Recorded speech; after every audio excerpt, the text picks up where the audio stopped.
afternoon's session with a panel. And the panel is focusing on insights into the new CQC self-assessment process. And those of you that were here last year, and I know from this morning there were quite a few who were here last year, at this time last year there had only been a handful of assessments, and I think 2 reports published. Now there are well over 1,000 assessments have taken place, and whilst that is not as many as the CQC I think had ambition for, it is promising that in the last 6 months the pace has been picking up. So what we're going to hear from our esteemed panel this afternoon, who I will introduce in a moment, is experiences from providers who've gone through the new process. We're also going to talk a little bit about, what went wrong with this rollout and what are we learning and how are things being addressed. And we're going to hear from Tim, who was here last year, around the themes of emerging Tim supports through legal practice in regulation. So we're going to have quite a broad spectrum of perspectives on the new assessment. So let me just start and introduce our panel. First of all, we have Ernest Smith, who is the Chief Executive of Skills for Care. Then we have Tim Coolican, who is a partner at Anthony Collins and a legal expert in the regulatory team. Next we have Magdalena Milewska, who is the registered manager of an adult domiciliary care service in Chiswick, who has been through the assessment process. Next, welcome is Jack Cook, Managing Director and CEO at First Thought Care Services. That's a service that supports adults and children and who have also been through the assessment process. Next to Jack, we have Geoffrey Cox, who's the Managing Director of Southern Healthcare in Devon, and Geoffrey is still waiting, as many in the room are. And then finally we have Rob Hargreaves, who is the Information Service Manager at Skills for Care, and Rob has been leading the work at Skills for Care, supporting services to meet CQC expectations. So welcome, panel. And we're going to begin with a little bit of context. So the rollout of the CQC Single Assessment Framework, it's been complex, it's been controversial, and at times, I'm sure you'll agree, it's been a bit frustrating. Especially for those providers who are eager to demonstrate the quality of the care that you're providing and are still waiting. The CQC problems can be attributed to multiple factors, but largely I'd suggest it seems that it's introducing a lot of change at the same time, and with too many changes to technical systems and processes all at the same time, perhaps without sufficient user testing. And despite that 2-year build-up, the rollout seems a little bit rushed, without sufficient piloting, and perhaps the Achilles heel, it might be argued, is the reliance on the new digital portal. So when things started to go a little bit awry, there was limited wiggle room to address some of these things. It's been intentional that the CQC haven't been invited to join the panel or in the room today, but we're conscious that not having them here means that they don't have a chance to respond to some of the things that we're going to be talking about. However, despite there being clearly some issues, particularly in the early days, and those that are still going on that need to be urgently resolved, there are some real positives from this new process. And we don't want to lose sight of those positives because there's quite a few. So we're aiming to share today a very balanced view and perspective, hence the number of people on our panel. We have until 10 to 3 in this session, and so do our best to accommodate some time for questions from the floor. Okay? Right, let's start. I'm going to come to you first, Owen. So the DASH report was seen by many as the wake-up call to CQC and the problems. What is it that Skills for Care and other organisations are doing around this to support providers and CQC? So just to kind of start by saying that, I mean, everybody here will know this, but both Skills for Care and NCF are completely independent of CQC, and that does allow us to hear from providers and have some frank conversations and give voice to the concerns from providers. We know that all of us want to make sure that people draw on care and support, get good quality support, and regulation is really important within that. So when the mechanism for assessing support hits major obstacles like the CQC has experienced, it impacts on providers, but it also impacts on the people that we support, and that's kind of at the heart of everything that we do. And I think it's probably fair to say that the DASH review brought to light concerns that providers had been already raising for a number of months. And since the DASH review, the focus has been on reforming CQC, not replacing CQC. So I think that's probably quite an important point to make. Some of the obstacles that were identified in the DASH report will take some time to implement, but this is an opportunity for long-term positive and lasting change. And I think we're all committed to making sure that happens and that there is long-term and lasting change. I think it's probably fair to say that the need for reform was clear, and CQC was quick to, after the DASH report, to accept that there was improvements needed, even if we know a lot of providers would say that it doesn't feel like those changes are happening quickly enough. We've seen some immediate actions around things like rating issues, simplification of the approach to scoring, and a move away from some of the assessment-related parts of the portal. So we've seen some immediate actions coming from the DASH review. And then there's some longer-term recommendations that are going to take more time, and Skills for Care and NCF and others in this room and beyond are helping to support that transformation in our work.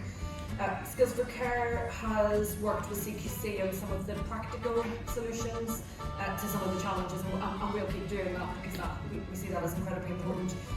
We've also been giving support to the sector, so webinars and events and podcasts for providers to understand how the CQC assessment framework and process is evolving, and really allowing CQC access, listening to providers, to acknowledge concerns, to hear those, and to start rebuilding that confidence. So we have a really important role there to be that kind of two-way voice.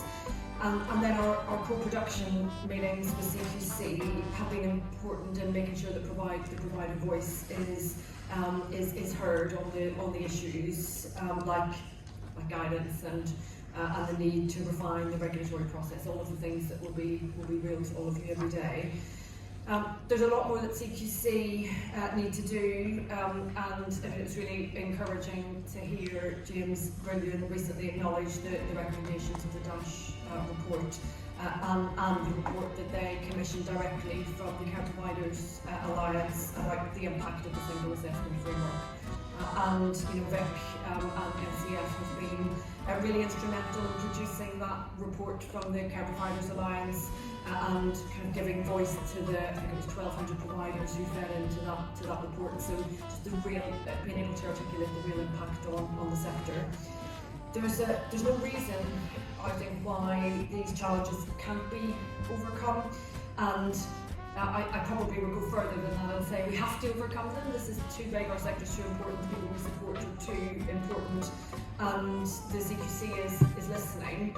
And with all the input from the sector, we have to shape a regulatory process that's both effective and also fair, and not just in the short term, but really importantly in the long term as well.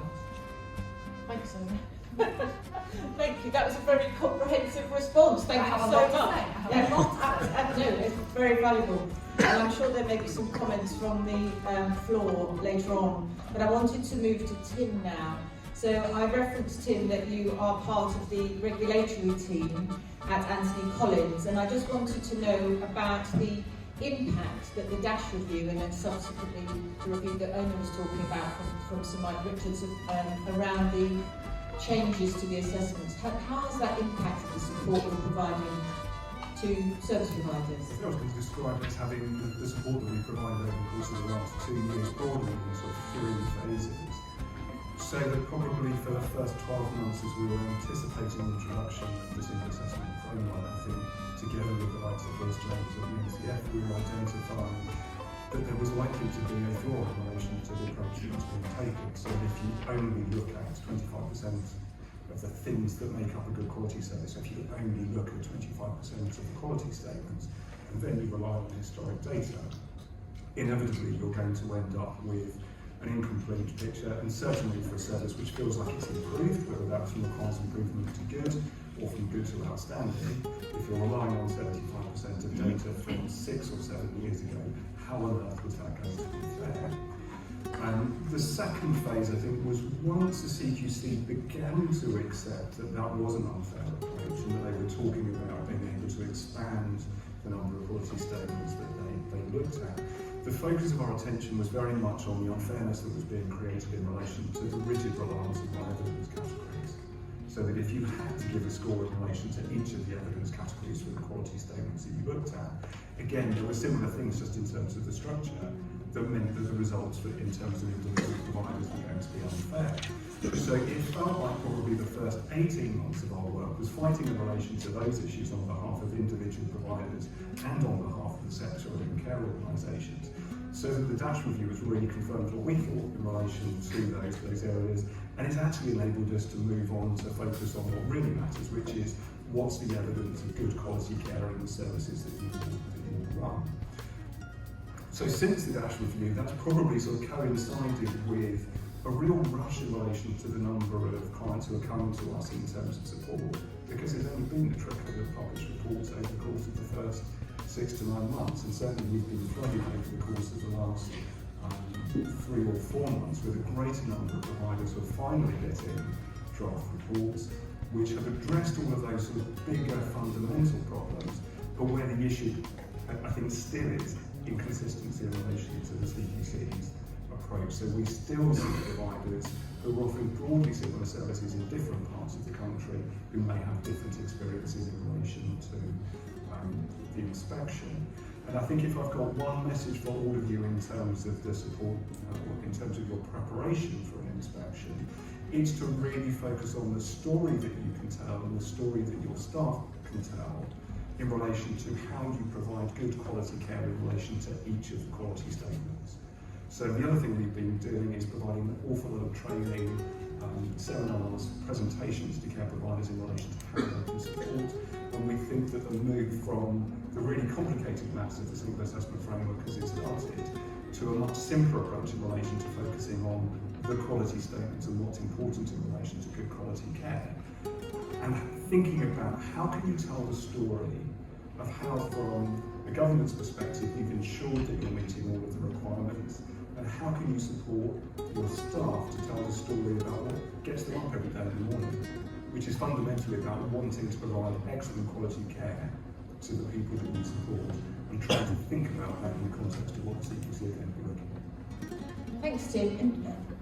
And that's an opportunity, isn't it, to tell that story. Have you identified any particular risk that you think we should be aware of, the people in the room should be aware of when they're wanting to demonstrate the quality of care? I think it's not having the thought, I think the key message would be not wanting this to be negative, but assume in advance of your inspection, your assessment, you're going to be treated unfairly.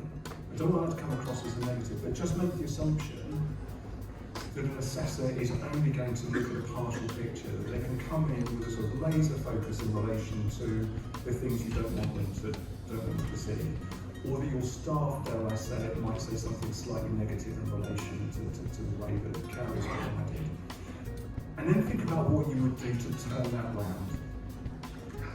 So how can you think about how you design and write your policies and your procedures to ensure that you meet all of the 36 quality statements? Think about what it is you do as care providers, and I know you do it to train your staff, to give them guidance in relation to what your expectations are, and what you do to check that that's actually happening on the ground. And then on top of that, think about the sort of human conversations that you can have with care staff, the human conversations that you can have with the people that you support or their family and their friends. Thinking about those 36 quality statements, but without doing it in a rigid questionnaire. Just having conversations with your staff, almost take a quality statement to the week perhaps. Don't badge it in that way.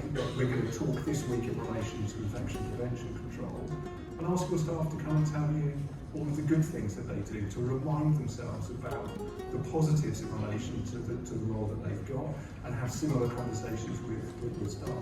Because again, the experience, and this will probably come up, I think, from the providers who've gone through the assessment process, is that when staff are spoken to, they can be a bit like a rabbit in the headlights.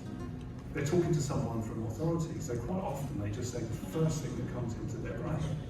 And if you haven't spoken to them about what the experience is going to be like, the first thing that's going to come into their brain is probably something negative about their job. It's just what we're like.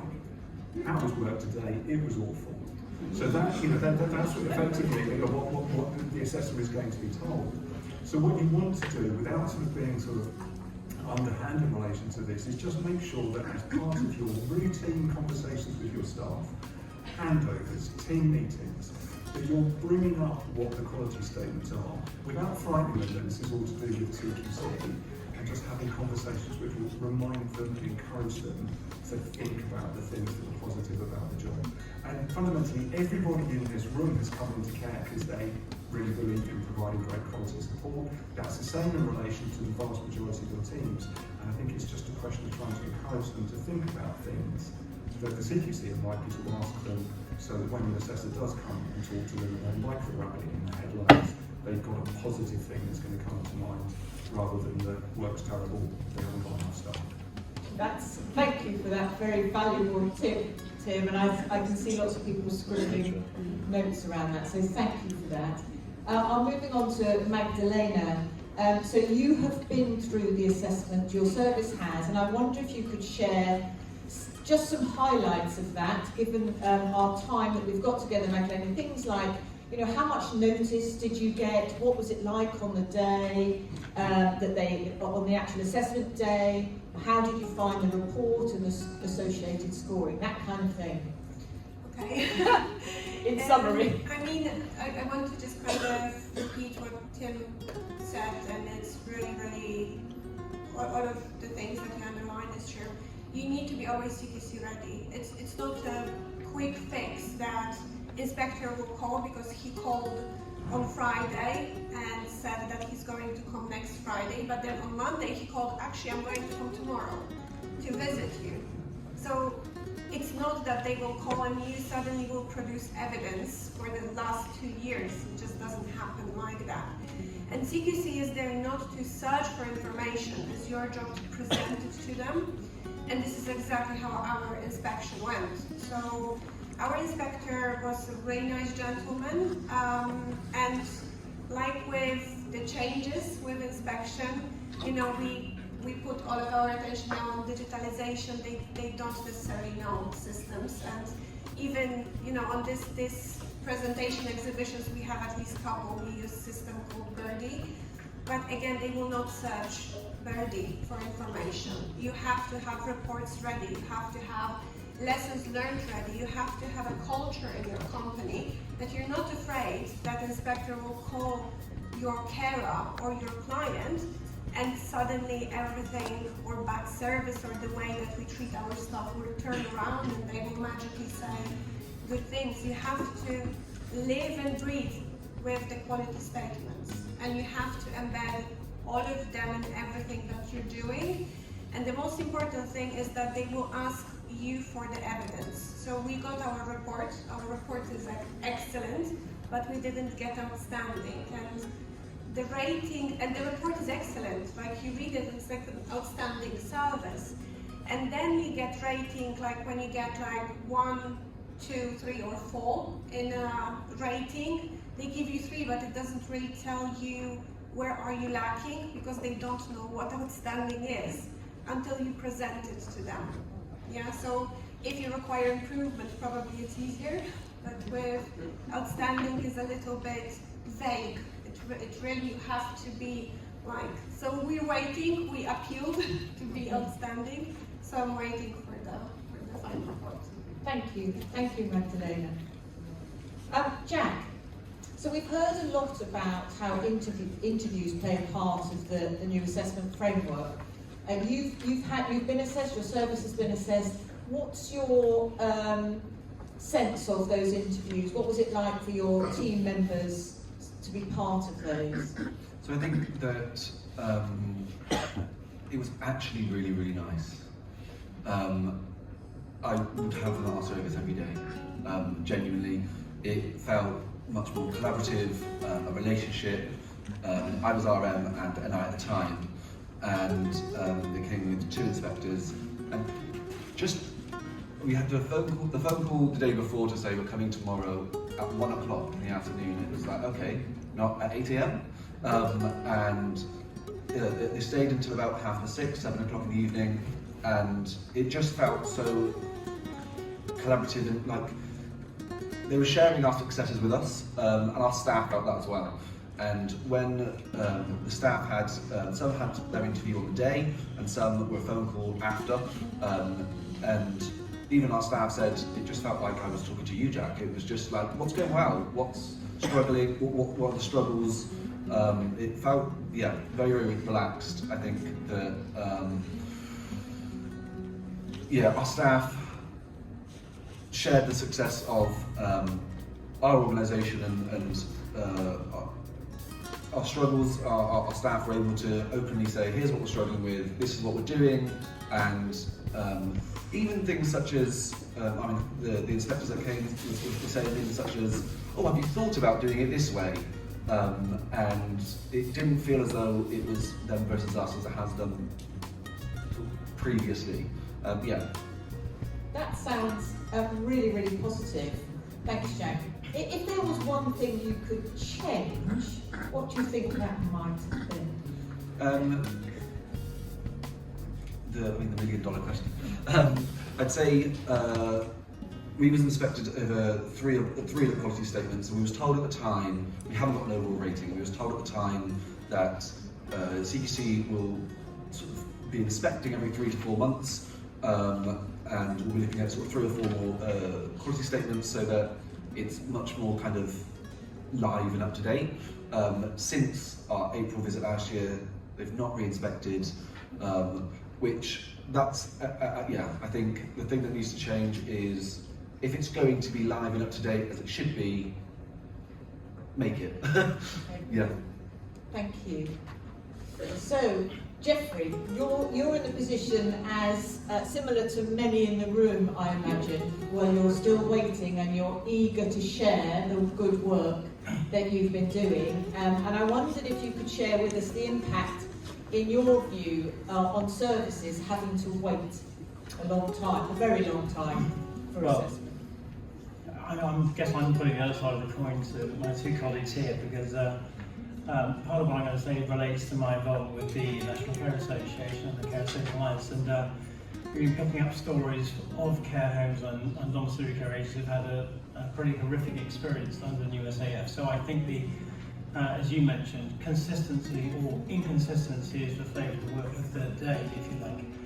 In terms of my own services and how they feel, well, I've got a balanced picture. I like to think I have a very good relationship with CQC, although are any of us sure anymore. CQC did say, Amanda Parsons was on last week, she said that, I know there's been lots of talk about going back to a single inspector you can speak to. That probably won't happen. And I thought, oh dear, I'm quite disappointed about it, because I thought that was the direction of travel. In terms of waiting, we have 3 outstanding homes in a good home. I'm quite concerned that our reports are getting very old, and people are going to say, well, that was 2017 or 19 or 2020, that's a long time ago. So I'd like to think that we're better than then, but won't be my opinion that matters at the end of the day, at least CQCs. When it comes to consistency, that makes me very worried. And I think that the value of having worked hard to become consistent becomes devalued by the length of time since the last report, people are almost discounting that, etc. So, having said that, I'm possibly feeling sceptical or cynical, but having been studying recent CQC stats, and they produced this piece of paper last week at the Care Association meeting, said since the publication of SAF, 2,223 reports have been done, 446 were comprehensive, 1,500 were specifically targeted. Of those, 1,395 accounts, that's 72%, and 548 were home care, which is 27%. So I kind of think that's not quite consistent here, so I don't know what that is giving rise to. But overall, despite all the anxiety that you've referred to, and I think we all share, the trend of recent days of inspections has been, and there haven't been very many of course, has been the overall rating levels have improved.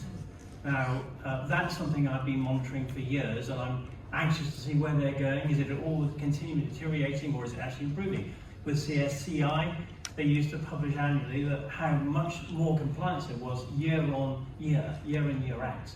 CQC have never done that, maybe because they couldn't or they don't want to, I don't know. So it's a good thing that ratings overall have started to improve, although, as we all know, that's a very small percentage. With the number of inspections currently carried out, it's going to take them 17 years to get round to each provider once. On their own criteria, they were going to do every 2 years for a good home and 5 years for an outstanding, etc., etc., etc. They would need to be doing something like 2,200 inspections a month, and they're doing 168. So it's a mixed picture, isn't it?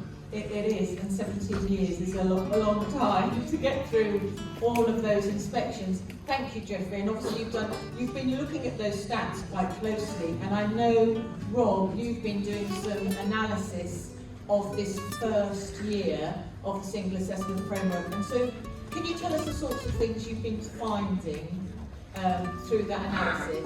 What's changed? Well, I think just to go back to that, they are picking up the pace. I think that's something, they were extremely slow in the first half of last year to do assessments. Very few assessments were published in anything under 4 or 5 months. We are now seeing the assessment reports, by and large, coming out within a few months of the assessment. Some of the more complicated ones are a little bit longer. There's definitely more quality statements being assessed than there used to be. So a year ago, I think we were talking about on average, it was like 5, 7, 8 maybe. Quite a bigger range of quality statements are being assessed now, which is good. I think they are very much concentrating on the home care market on safe and well led. Not exclusively, but so many of the reports I've read in recent weeks of home care, they're looking at safe and well led, and very few other quality statements outside of those. But that's not the takeaway from today. Shouldn't be. We don't need to concentrate on everything else, because they can look at it all, and they do, and certainly on new services they do.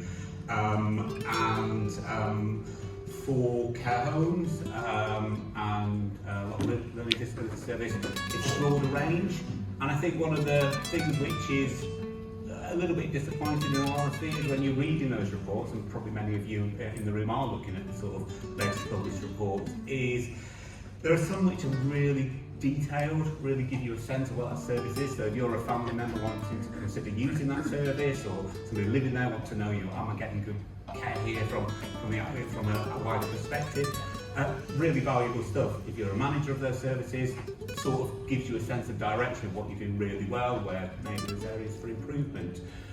But unfortunately, and particularly again in home care, there are really brief reports being published. Like literally per quality statement, one sentence. You know, not enough to give you a sense of what's going well here or what could go well for that service if everyone else to use it for a family member or myself. So there's some positives in the scope of what they're doing, but also some inconsistencies. I feel, as Jeffrey alluded to, I think some of the outstanding providers have been a bit shortchanged in the sense of, you know, the CQC haven't got concerns about them seemingly, so they're not reassessing them, and so those ratings are quite old now.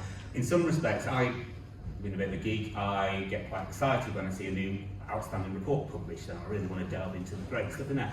And actually, a lot of the outstanding reports I've been reading in the last couple of months are actually services that were previously rated outstanding, are still rated outstanding, but the quality statements we've actually looked at have actually dropped down to good. So if they did a broader, more comprehensive assessment there's a very good chance they would no longer be outstanding. And maybe that's because how long it's been since the last assessment, and there's been changes of trusted managers in those services and that sort of stuff. But likewise, you know, there are some services who are rated requires improvement, who the sense is that they have improved because every quality statement that has been reassessed has gone up in terms of the score. Yet they've looked at so few quality statements that they haven't had the chance to be re-rated as good. And I think through the Care Provider Alliance reports and Dash, this message is getting through to the CQC that you need to change, you need to broaden that sort of thing. I guess it's just the pace of change. I did write down some stuff around kind of concerns we were speaking to the CQC last month around what are you concerned about, what are you seeing from latest assessment reports that maybe other providers out there could be kind of concentrating on. And some of the bigger concerns at the moment is weak recruitment checks, poor risk assessments in some services, lack of management oversight in staff training, limited understanding of equality and diversity, failure to implement service improvement plans, weaknesses around care planning, and lack of evidence of involving people in their own care. So these are the sorts of things probably to look at. There's the quality statements that we're seeing are generally being looked at more frequently: safe and effective staffing, involving people in managing risk, learning culture, independence, choice and control, equity in experience and outcome. They're looking at one quality statement a lot. That's one of the ones they're really looking at, but also governance, management and sustainability. So that frequently is looked at within well led, and that is a real interesting one. For governance within well led, you're either good at it or you're very bad at it. There's very few services who have been rated requires improvement in this. There's loads that have been rated as inadequate. And even though actually a lot of the rest of the service often is quite good, that really kind of, you know, I've looked at maybe a couple of hundred reports in the last 3 or 4 months, and I think there was probably 40 of them had been rated inadequate on governance. And you know, I'm not looking at every report being published, so maybe there's a little skew in there, but it was concerning just how many. And then if you get that quality statement, or if you don't have the evidence for that quality statement, the other quality statement that you often look at is around learning and improvement within well led. And again, that is usually scored very low if your governance is scored very low. So again, it's looking at things like effective audits and monitoring, just have the evidence, to be confident to talk about these things, inadequate staffing and training, ensure that your managers can talk confidently about how they understand how training is happening in the service. Look at the record keeping, have that evidence of record keeping, and show kind of how the service learns and improves. Learning culture is looked at so often as part of the safe focus, but they re-look at it as part of well-led and governance. Loads of positives though in terms of outstanding services. So in terms of all services that are being scored for to show that there's outstanding practice in certain quality statements. And this is particularly strong in areas of caring, around kindness and compassion and independence, choice and control, and well led. You know, if you've got great culture and you do great workforce equality, diversity, inclusion, or you work effectively in partnerships, that's probably where we see the most organisations getting scored falls at the moment, which is the equivalent of outstanding added up. So a lot of good stuff happening, but some areas of concern. And I think one of the things that, with the recent conversation with CQC, they were saying that new services are often unprepared for inspection or assessment. Particularly home care services. Maybe they've got they're new services, they're often new managers, they've never necessarily been through a full assessment before, and the CQC said that, you know, they haven't really thought about the level of conversation and the level of detail that happens. So just prepare your staff, as Tim was saying earlier, for those conversations. Prepare the people that you support for those conversations, because so many of the assessment reports that you've probably seen are quotes, direct quotes from family members, relatives, individuals you support, outside healthcare agents engaged with your organisation. It's almost like the CQC use those quotes to justify their scoring. Thank you, Rob. And you, when you talk about these things, particularly those areas which are coming up time and time again, for example, around governance, obviously Anthony Collins and the National Care Forum and Skills for Care have developed resources to support providers. Can you just mention a couple from Skills for Care that are available to people to access? Yeah, so essentially we've got a section on our website called Good and Outstanding Care, which we've developed a range of guidance and an online tool called Go Online, which has had about 35,000 usages over the past year. And essentially it's kind of a lot of the sort of top tips that you're hearing kind of from today. It's that put into a sort of free resource that you can kind of look at. We had a Good and Outstanding Care Guide, which is still available to all our registered manager members as a free PDF. 300 pages, so quite comprehensive. Some of you might just want to dip into certain sections if you're concerned about particular areas of assessment focus. Others might want to read page to page, really a new service and never gone through this process before.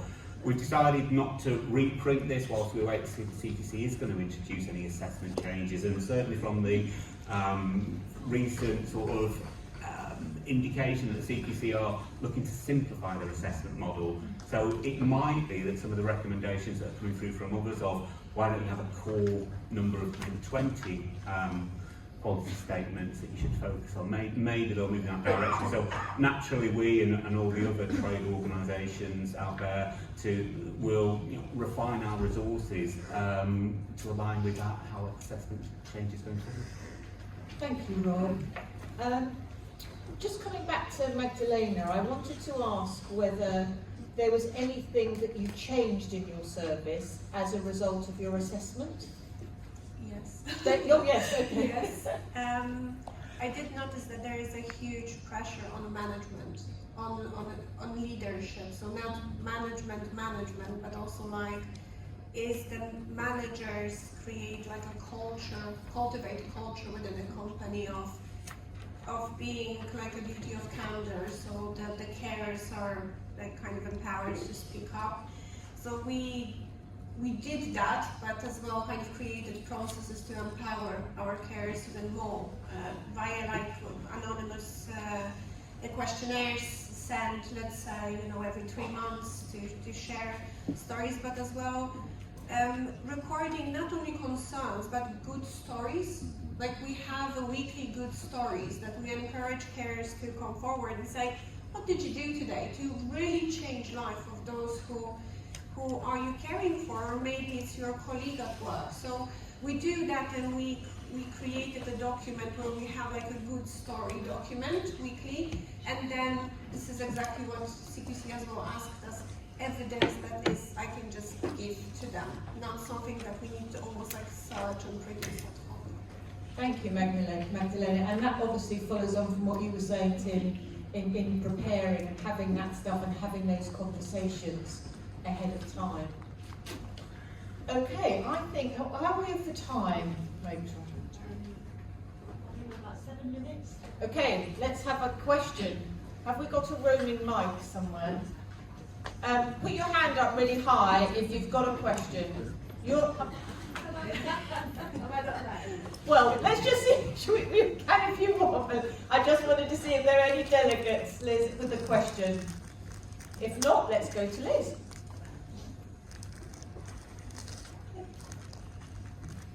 It was just an observation. Thank you, everybody.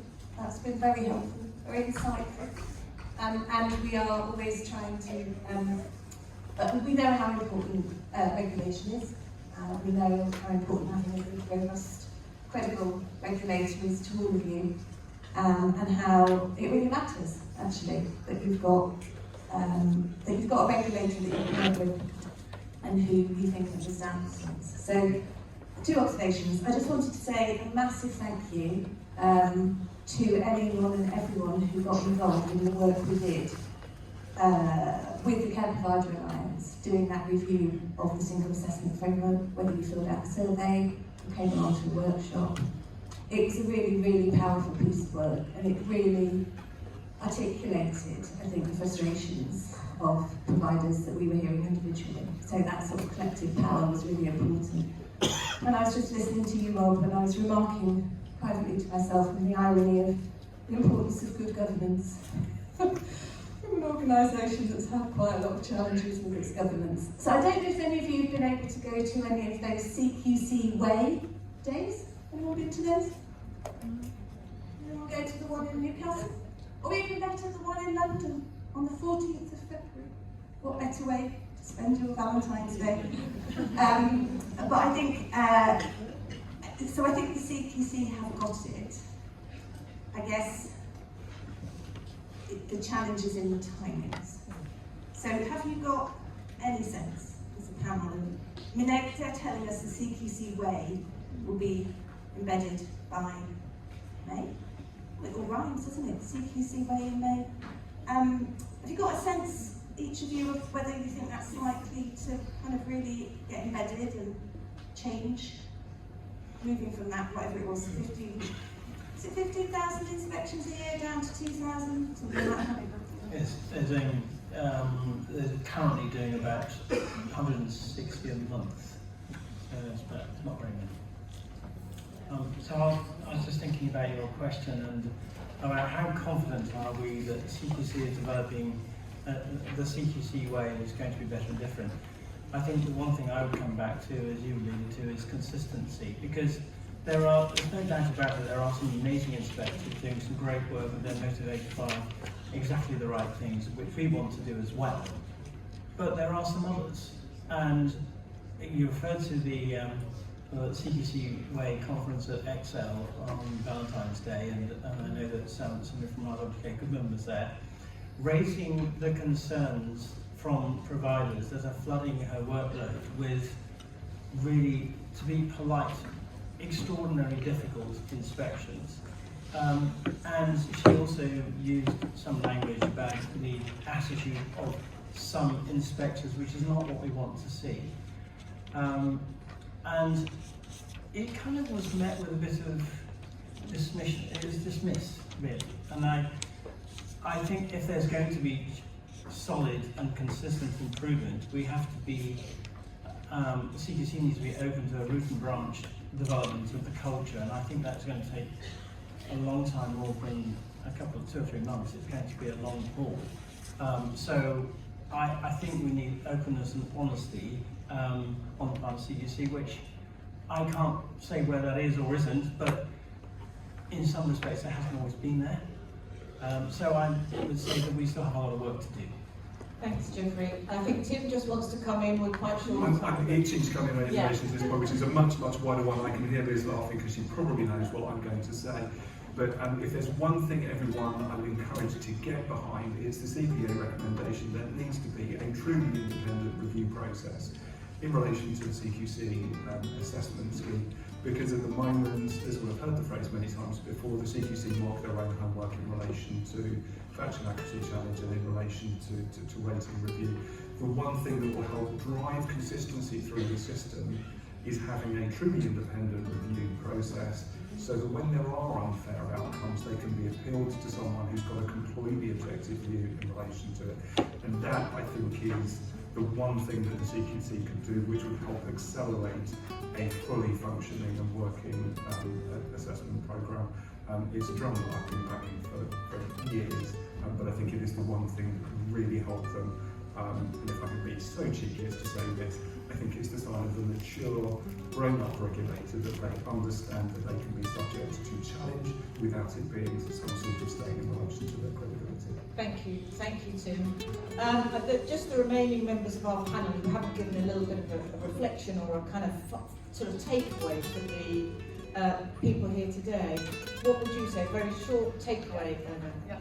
So I was thinking about the conversations we were having over dinner last night, and I would call it the kind of magpie approach. People sharing, we're an outstanding service, we did this, or we could take this but slightly change it in our context. And there's just something about it's not that this amazing stuff isn't happening, it's about being able to tell the story and take from each other and say and learn and have that kind of curiosity. So that's the thing that kind of stands out to me, the importance of these types of spaces to share some of that across different providers. Thank you. Jack? My key takeaway would be listen to people and capture that in a variety of ways. You can use sort of anonymous surveys, post boxes, and then also we then write up about it and share it as to, hey, this is what we're doing. Or if we can't increase your wage for whatever reason it might be, showing why, here's what our charge rate is, break it down so that they get the mission and they get the story, and then we're able to do sort of like trends and see what's going wrong, what's going right, and sharing that. That's, yeah. Thank you. Magdalena, any final takeaway? Love your job. Love your job. As a manager, as a district manager, it's a difficult one to be a leader, but love your job, love your life, and trust your people, and good things will happen. Wow, there's a good place to end, isn't it? Thank you, Magdalena. Wonderful. I'd like to thank all members of the panel.